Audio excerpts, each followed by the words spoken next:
Over the last year, United Spirits conducted an internal investigation that revealed diversion of funds to Mallya Group entities and an apparent attempt to show lower group exposure.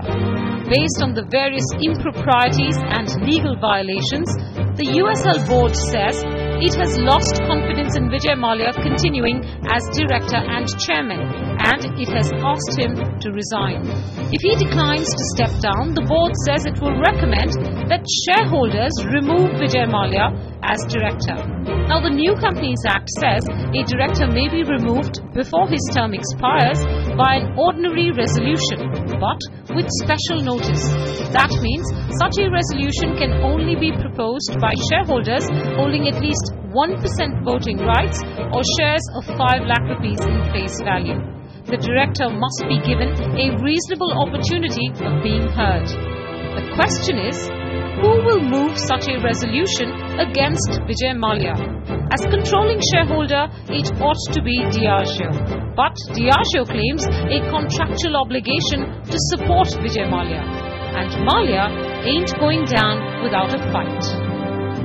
Mallya might perhaps come up on two defense. A, there's an agreement in which he may require Diageo to vote in favor of his continuing as a director, which vote against the resolution.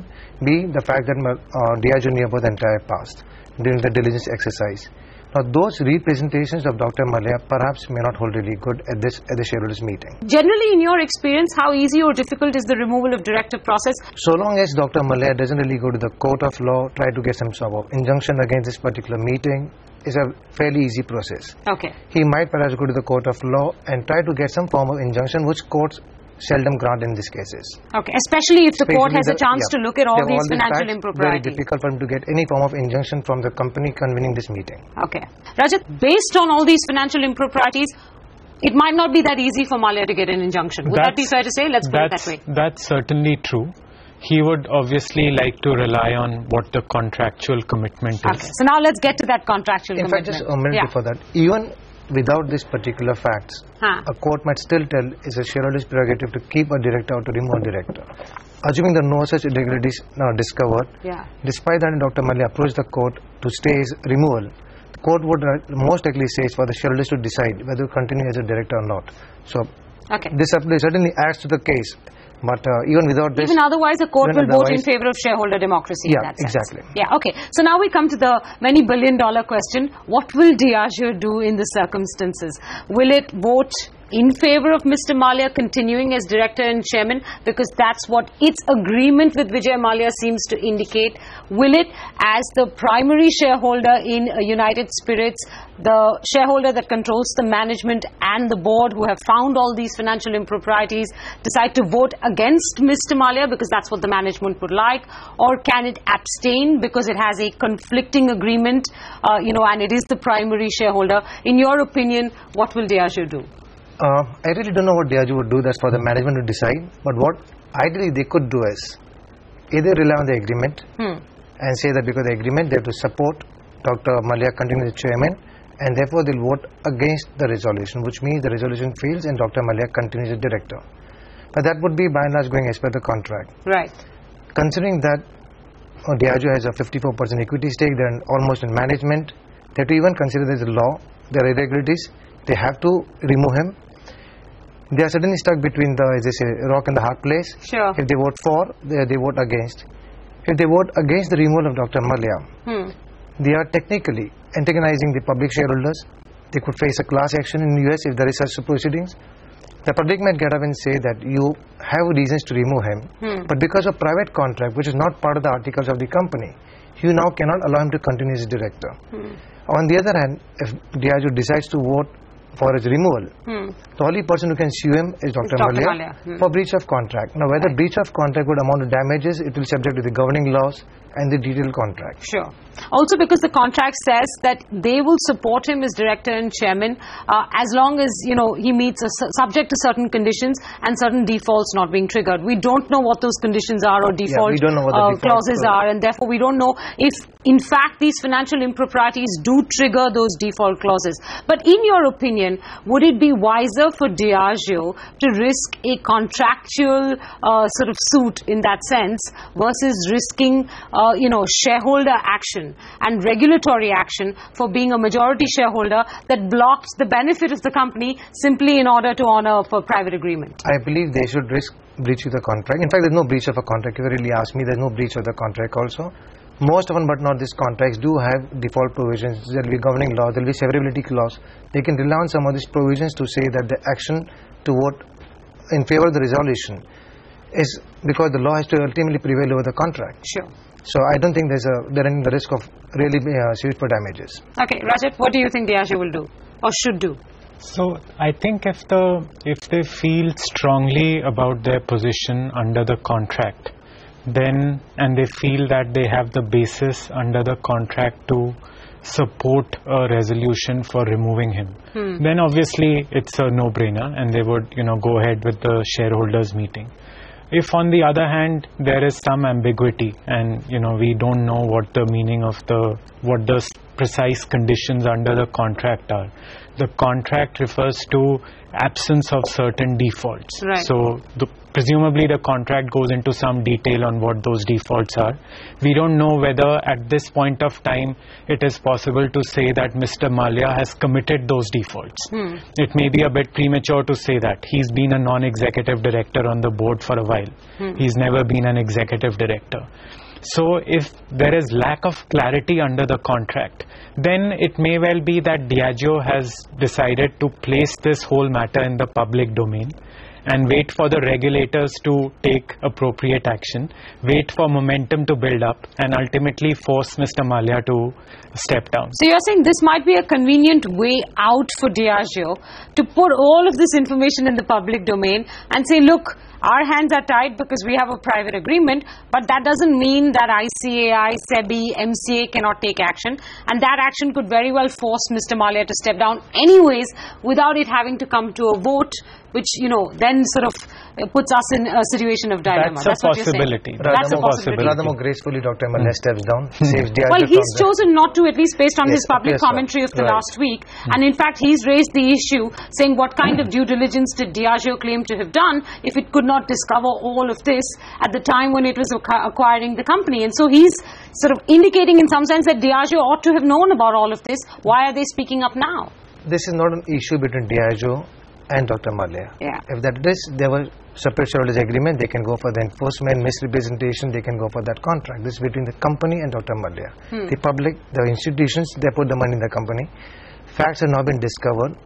Whether Diageo knew or did not know about it is a secondary issue. Perhaps Diageo may not be able to sue Dr. Mallya for misrepresentation or damages.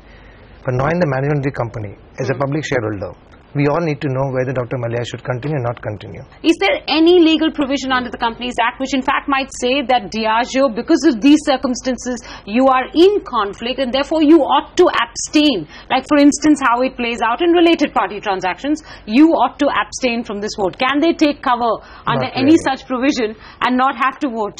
The shareholders agreement has not been made part of the Articles of Association. So it's a private treaty between Dr. Mallya and Diageo. Okay. So to that extent, as a shareholder, Diageo can vote like any other shareholder.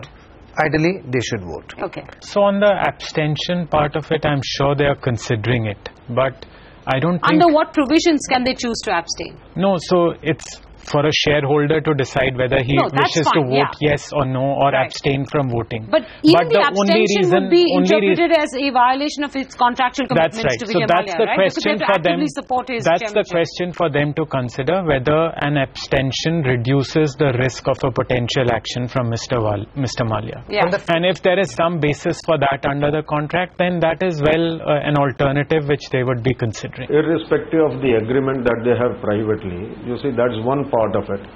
But to me, what is more important for Diageo today is to look at what is going to be the public reaction and what is going to be the shareholders' reaction in the overall scenario. And irrespective of the fact that there has been a private agreement between the two, the law cannot say that you cannot go against a man if the fraud has been established. I'm not saying that it has been established as of now. I may not say so. But to me, there cannot be any prevention against it to there can be no safeguard to Mr. Mallya against it.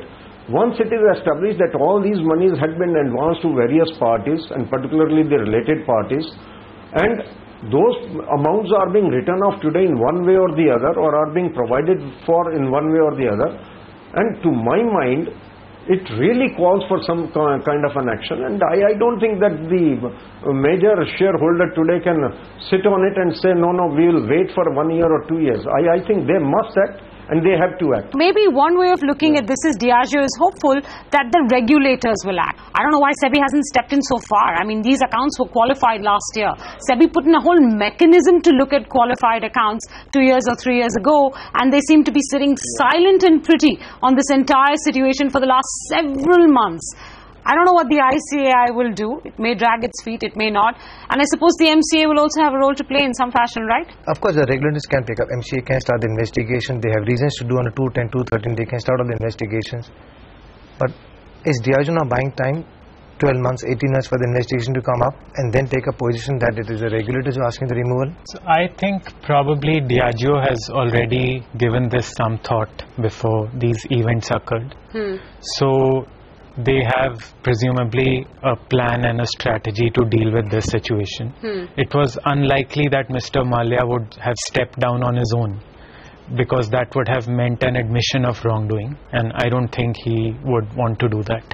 So they presumably have their next steps ready. Which would be? I think one possibility is that if, for example, more than SEBI, I think if, for example, the ROC, the Registrar of Companies, because there are, if there are issues with falsification of accounts, and we have reports which confirm that. Yeah, absolutely. And those, artificially lowering exposure to UBHL entities. And those reports have been, the press release says that those reports have been passed on to the, or will be passed on to the relevant regulators. Right. Then we are not just looking at ROC, but we are looking at offences under the IPC. Right. For falsification of accounts or criminal, then like Satyam pretty much. Okay. It depends on what the scale is. It could be criminal breach of trust, it could be cheating, it could be falsification of accounts, and people could be prosecuted for those offences.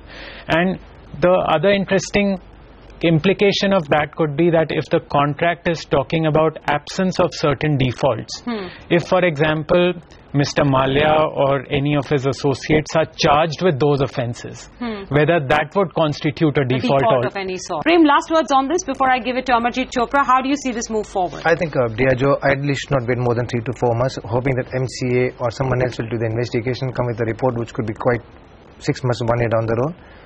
In my view, they should call for the meeting as a management. They owe fiduciary obligation to the public. Sure.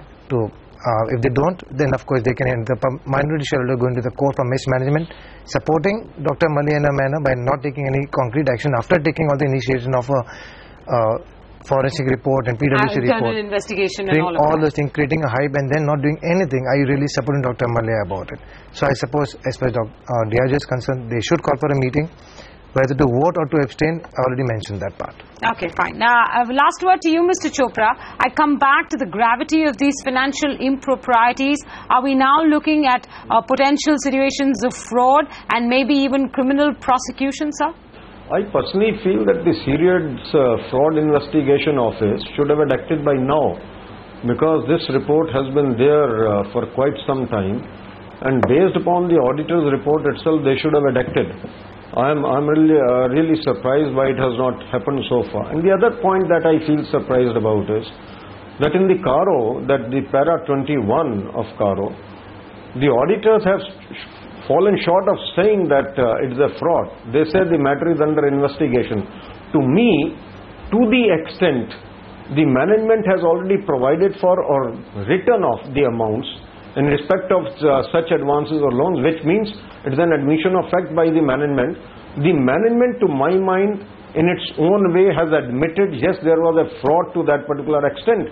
And it automatically leads to another question, whether there was a falsification of accounts in the earlier years. The answer is yes. If we are providing for such a huge amount, in respect of whether these are security deposits, whether these are trade receivables, whether these are other short-term advances, whether these are advances to the related parties. You talk of any aspect in which there was a debit balance, and we have provided for or written off the amounts. to my mind, there is an admission of fact by the management itself that in the earlier years, the falsification of the books or the falsification of accounts had actually taken place, and it needs to be looked into. And serious fraud investigation office, SEBI and other regulators must come into play as fast as possible. Well, gentlemen, on that note, thank you very much for joining us. I have no doubt that all three of you will be back in the next few months or weeks as this story develops, and it promises to be a headline-grabbing one. With that, thank you for joining us on The Firm, and thank you very much for watching.